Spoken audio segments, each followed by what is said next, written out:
ভাবে স্বাবলম্বী হোক, তারা নিজের অধিকার নিজেরা বুঝে নেবে। আজকেও কিন্তু আমরা একই কথা বলছি।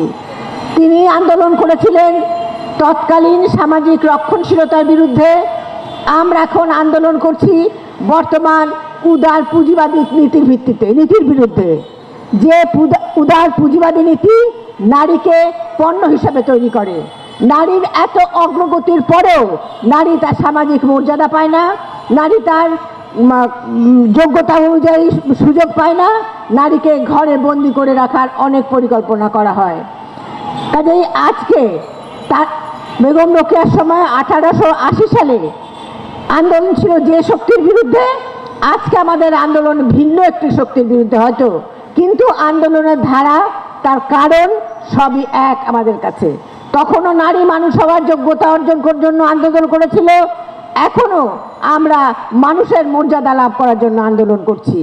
তখনও নারীর অবরোধ মুক্তির জন্য আন্দোলন করেছিল, আমরা এখনো নারীর অবরোধ মানসিক অবরোধ থেকে মুক্ত হওয়ার জন্য আন্দোলন করছি।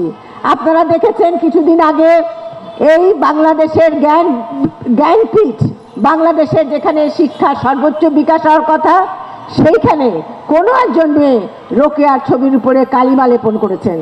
সেটা তার মানসিক বন্ধাত্ম, মানসিক তার শিক্ষার অভাব, সে কারণে তিনি করতে পারছেন। তিনি একবারে ভাবেন নাই যে তিনি যে আজকে শামসুন্নাহার হল বা রোকেয়া হলে আসছেন, তার পিছনে বেগম রোকেয়া কতটুকু সাহায্য আছে, এই কথাটা কিন্তু তিনি ভাবেন নাই। তিনি যে কাজটা করেছেন সে কাজটার জন্য তিনি দুঃখ প্রকাশ করেছেন, এবং আমরা মনে করি এই দুঃখ প্রকাশের মধ্যে দিয়ে তিনি তার মনের অন্ধকার, তার মূর্খতা, সেগুলো থেকে তিনি বের হয়ে আসবেন। বেগম রোকেয়া এমন একটা মানুষ যাকে কেউ কোনোদিন অসম্মান করতে পারবে না। তাকে অসম্মানিত করতে হলে নিজেকে অসম্মানিত হতে হবে। নিজের যদি আত্মমর্যাদা থাকে তাহলে সেখানে কেউ এই ধরনের মানুষের বিরুদ্ধে কোনো কথা বলার কোনো অধিকারই নাই, কোনো প্রয়োজন নাই, এটা কারণও নাই। কাজেই আজকে আমরা এই সময়টাকে দাঁড়িয়ে, এই যে একটা অস্থির উত্তাল সময়, এই অস্থির উত্তাল সময় দাঁড়িয়ে আমরা মনে করি যে নারীর জীবনের অন্ধকার দূর করতে হবে, নারীকে তার নারীর মর্যাদা প্রতিষ্ঠা করতে হবে, এবং সকল জায়গায় নারীকে সমান সুযোগ দিতে হবে। এবং নারীর এই সমান সুযোগ দেওয়ার জন্য, তাকে অগ্রগামী করে তোলার জন্য কিছু ইতিবাচক কর্মসূচি অবশ্যই নিতে হবে, এবং এই দায় রাষ্ট্রের।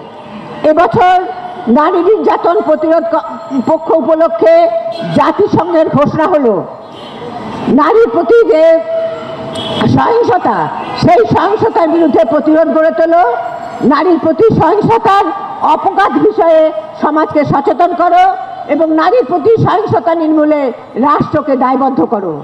আজকে বেগম রোকেয়া দিবসে দাঁড়িয়ে আমরা সামাজিক প্রতিরোধ কমিটির পক্ষ থেকে ঘোষণা করতে চাই যে বাংলাদেশে নারীর প্রতি যে সহিংসতা হচ্ছে, যে সহিংসতা সমাজের অগ্রগতিকে থমকে দিচ্ছে, সেই সহিংসতার বিরুদ্ধে বাংলাদেশের সমস্ত জনগণকে সাথে নিয়ে সামাজিক প্রতিরোধ কমিটি আন্দোলন গড়ে তুলবে, এবং এই আন্দোলনের মধ্যে দিয়েই বাংলাদেশের নারীর প্রতি সহিংসতা প্রতিরোধ করবে, নারীর মানবিক মর্যাদা প্রতিষ্ঠা করবে, দেশের অগ্রগতিতে নারী পুরুষ হাতে হাত দিয়ে চলবে।